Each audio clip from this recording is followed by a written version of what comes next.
We got our guys, when we start the game, our baddies create copies at the top. Now they need to start moving, maybe shooting.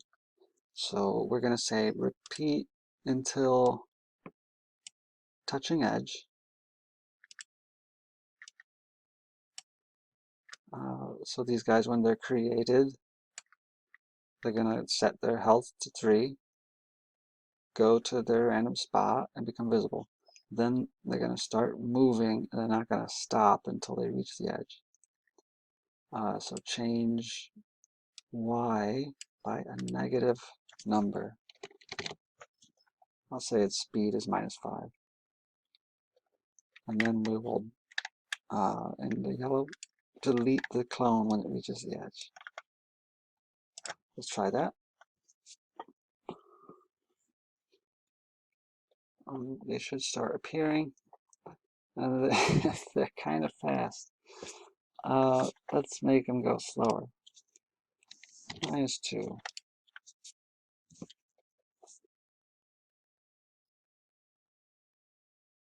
Okay. Not bad. Okay, so let's get them shooting now. Now, these guys are clones of the original baddie sprite, which is invisible. To make them shoot, we're going to do it just like we did with this laser for our bad guy.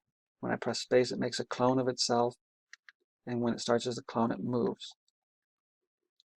But it's going to be easier for us if we, instead of having a separate thing, just like this guy had a separate laser that he makes clones of when he shoots, the baddies are actually going to make clones of themselves and shoot little copies of themselves.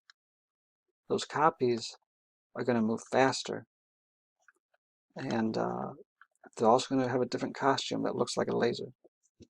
So let's start by going to the costumes and adding a new one, and we're going to make it look like an enemy laser.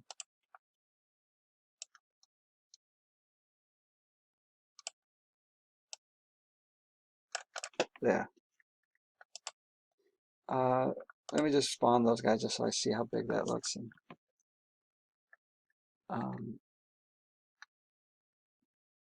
that's not bad. Okay, that looks like a good laser. Okay, so they're going to start in costume 1. So when the game starts, switch to costume 1.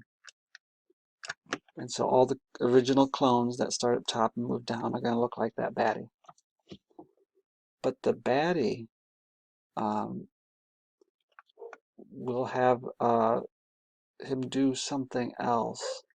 So we need a new variable that tells it when I start as a clone, do I be this purple thing or do I be the laser?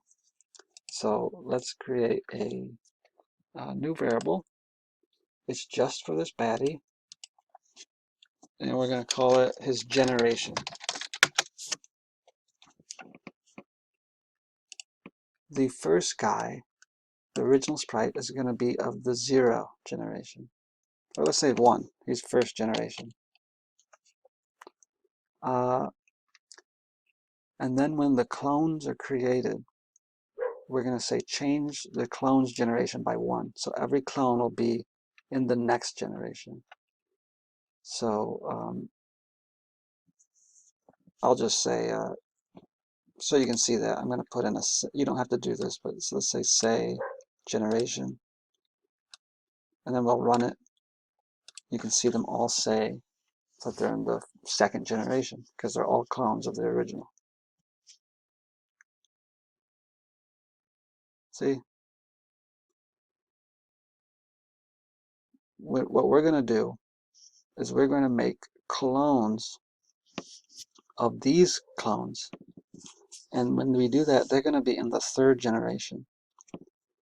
And so I'm going to show you how you can make clones of clones do things differently than the original clones. So I'll show you how to do that in the next video.